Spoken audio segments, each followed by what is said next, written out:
Hello. Hi. Thank you for dressing appropriately for court. All right, the court is calling 2025 CR 006931, State versus Amber Marino. Can I have parties announce? Who are next measure for the state? And are you Miss Marino? Yes. Counsel, have you received all discovery? Did you review it with your client? I did. Court will find that the state is in compliance with discovery. Notice how the judge carefully goes through every right Amber is giving up. This isn't just routine legal jargon, it's a safeguard. Do you think most defendants really grasp the weight of these rights, or is it just a box-checking exercise? Miss Marino, did you review the application for deferred adjudication with your attorney? Yes. Did you understand it and sign it? Yes. Did you review the true bill of indictment with your attorney? Did you understand it? Yes. Counsel, are you waiving the reading of the indictment? I am, Your Honor. State, are you proceeding on the indictment as presented? Yes, Your Honor. Ms. Marino, did you review court admonishments with your attorney? Yes. Did you understand it and sign it in all the appropriate places? Yes. You're charged with criminal mischief, $2,500 to $30,000. That's a state jail felony. Range of punishment is anywhere from 180 days up to 2 years in the state jail facility and up to a $10,000 fine. If you have a plea with the state, the court does not have to follow your plea. If for any reason the court does not follow your plea and gives you more than you bargained for, the fact that you entered a plea will not be used against you and you will be allowed to withdraw your plea. Did you understand? Yes. You have a right to jury trial, a right for you or your attorney to cross-examine and confront any witnesses. The state will call in the right to remain silent. By entering into this plea, you're giving up those rights. Did you intend to give up those rights and enter into a plea in this case? Yes. Did you understand if the court were to grant your application for deferred adjudication, if for any reason your deferred adjudication were revoked, the court could find you guilty, sentence you up to 2 years in the state jail facility, and up to a $10,000 fine? Yes. Counsel, has your client been able to provide you with any defenses? Yes, she has, Your Honor. Do you believe she has a rational as well as a factual understanding of the charges against her? I do. Do you believe she's currently competent and was legally sane at the time of the offense? Yes, I do. Ms. Moreno, has anyone threatened you, coerced you, or placed you in fear to get you to enter this plea? No. Anyone promised you anything other than the plea? No. Are you satisfied with the way you've been represented? Yes. Are you a U.S. citizen? Yes. Court will find that defendant has knowingly and voluntarily waived her right to jury trial. Did you review the plea bargain page with your attorney? Did you understand it? Yes. According to the plea bargain agreement, there's to be a $1,000 fine probated. The state is recommending deferred adjudication. There's to be restitution to the complainant in the amount of $1,764.08. Did you understand that to be the plea? Yes. Defense? Yes. State? Yes, Your Honor. Can it just be noted that this restitution has to be split amongst 3 co-defendants? So I guess joint and several liability for that restitution amount? All right. So here's the thing with that, and I think your attorney probably explained it to you. If there are other people who are part of this, all of you owe that amount. Yeah. If for some reason, if it's involving let's say it's involving a total of 3 people. I don't know how many people. Joint and several liability means Amber could end up paying the entire restitution bill if her co-defendants don't pay their share. Fair or unfair, should one person be left holding the bag if the others skip out? That are alleged. If 2 people decide they're not paying it, then you have to pay the entire amount. Do you understand? Yes. So I know that sometimes when people enter pleas, they in their mind, they'll say, oh, let me divide this restitution amount among 3 people, and then I only owe that amount. Do you understand? Mm-hmm. Now, if the other parties are paying their sum, the person that's owed this money, they're not going to be able to get $1,764.08 from everyone. It's just that's the total amount. Do you understand? Yes. All right. Does that clear everything up, State? Yes. All right. Did you review the waiver of appeal paragraph with your attorney? Did you understand it and sign it in both places? Yes. Did you understand by signing that you're waiving your right to appeal? The only items that can be appealed are written pretrial motions that have been filed, heard, and ruled upon by the court. Did you understand? Yes. Counsel, have there been any such motions? Outside the agreement, the state is requesting that your community supervision be for a term of 4 years. There be a TAP evaluation, 100 hours of community service restitution, no contact with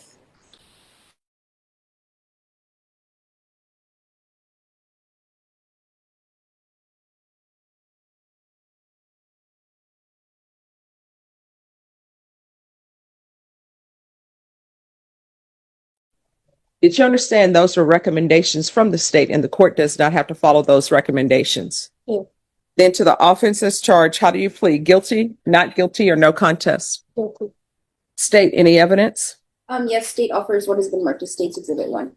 No objections, Your Honor. All right, and state, you may be excused. You're welcome. Did you review the waiver and stipulations with your attorney? Did you understand it and sign it in all the appropriate places? Yes. Again, did you understand you have a right to jury trial, a right for you or your attorney to cross-examine and confront any witnesses the state would call in, the right to remain silent? Yes. Did you understand that today the state will be presenting evidence in the form of witnesses' statements and police reports, but most importantly, there will be no live testimony? Did you understand? Yes. Court will find that defendant has knowingly and voluntarily waived and consented to stipulation of testimony and stipulations. Court will accept into evidence State's Exhibits 1 and attachments, and the court will review the same. All right, after reviewing State's Exhibits 1 and attachments, the court will find there is sufficient evidence to find you guilty. The court will defer finding of guilt as you've applied for deferred adjudication. Are you proceeding with sentencing? Anything you wish to say on behalf of your client? Yeah, we spent a lot of time yesterday, going over everything, Amber is just 22, with no prior record, facing serious consequences for one heated moment. Should first-time offenders always get some leniency, or does accountability outweigh a clean record?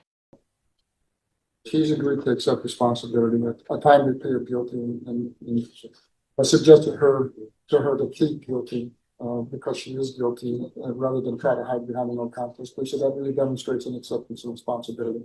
It's a situation where she was just overwhelmed by what was going on in her life, and something snapped yesterday. I really characterize this as average behavior. She's never been in trouble before. 22 years old. So we've asked the court to give her a chance on deferred and follow the plea agreement. Okay, you say she's 22? All right. So let me ask you, who is Roman Villarreal to you? That's my brother. All right. And your relationship to Valerie Marino? That's my sister. All right. And how old is your child? She's 3. 3? Mhm. All right. So let me explain something. And this is what I would always tell my clients who are on the CPS side, right? When people have a child together, that's the person you chose to have a child with, right? It's very important that you're able to co-parent, because even though you're no longer with that father and maybe you've moved on with someone else, your child still needs to see what healthy relationships are. And I know your attorney is saying this is out of character, but if you can just internalize and think about how your child was feeling with all these adults, these grown people just screaming. And this is what I've learned. And you've done family violence cases. This is what I'm sure your attorney has probably told you. If he hasn't, I'm going to tell you. During child exchanges, unless this is like a Hallmark movie, don't bring your significant other with you for a child exchange. I have never seen that work out well. So by the same token, if the father of your child is coming to pick up his child, he shouldn't be bringing his girlfriend with him. And if you're going to pick up your child, you shouldn't be bringing your boyfriend or new husband or whoever it is with you, because tensions just rise. And if there's an issue where people are concerned about their safety during custody exchanges, that's when you say we're going to meet at a substation or meet at the police. You understand? Yes. But from reading everything, I see that there were issues going on and maybe the child needed help and all of these other health issues going on. So the $1,000, how much are you able to pay per month towards that? And here's the thing, give me a reasonable number, because sometimes people think I want to hear, oh, I'll be able to have $1,000 in 20 days. If that's not you, that's not you. It's just that I'm going to be placing you on deferred adjudication. I'm going to grant your application, but you're going to need to be able to let the state know, and I'm sorry, the probation officer know how much reasonably you can pay a month, because this has to be paid off. And since one person is your sister, the other one is your boyfriend, you know, usually your mother will say, hey, you better help your sister pay this off. So reasonably, what do you think you can pay per month towards this amount? I can do 100. Okay. All right. And was CPS involved at all? No, Judge. All right. This is what the court is going to do. The court is going to sentence you to 3 years deferred adjudication. Are you employed? No. All right. So how are you supporting yourself? Well, I'm getting child support, and Mhm. my boyfriend would be the one to financially. Okay.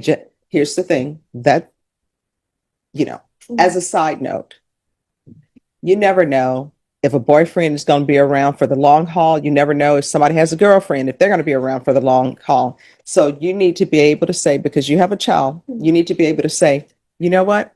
If he were to leave, how am I going to support myself? Will I be able to provide a roof over the head for me and my child? You understand? Yeah. So you have to calculate that. All right. In this court, I require that people have employment. All right.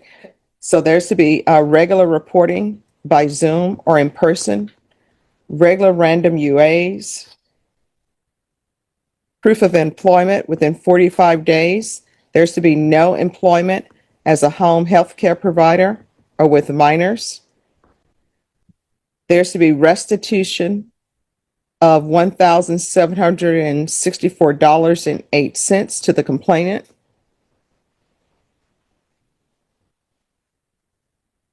Are you all able to do child exchanges at a location different from this location? She'll have to answer that, Judge. I don't know how she's doing that now. We're doing exchanges at the police station on Sassamon. Okay.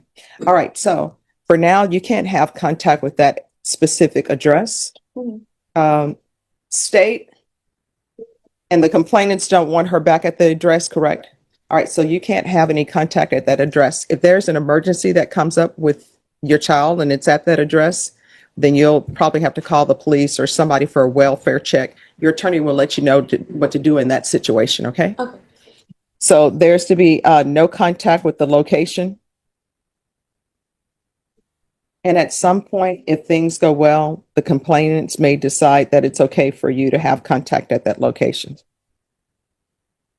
All right, there's 100 hours of community service restitution. I'm going to order anger management. Once you've completed anger management, 50 of those hours will be deemed satisfied. And the remaining 50 hours will be satisfied once you've completed parenting classes. And I'm going to order parenting classes.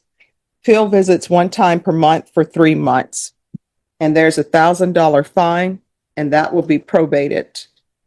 And restitution is to be paid at $100 per month. Probation, is there anything else?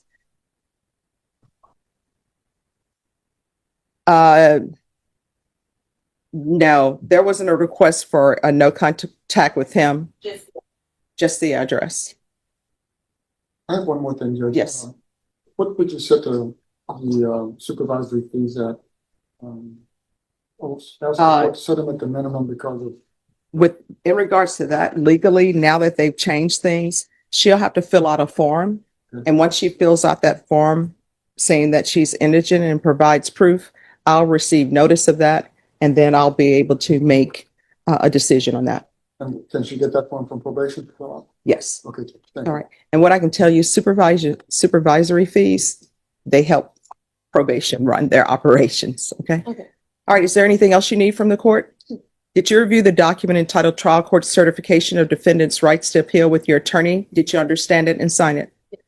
Because this is a plea bargain agreement, because I followed your plea bargain agreement, because you waive your right to appeal, you do not have the court's permission to appeal. Do you understand? Yeah. All right, we can go off the record. Here's the thing: to be successful on probation in this court, communication is key. If you have an issue, let probation know about it. If you feel they're not addressing it, you can always come back to the court and address it with me. Do you understand? Yes.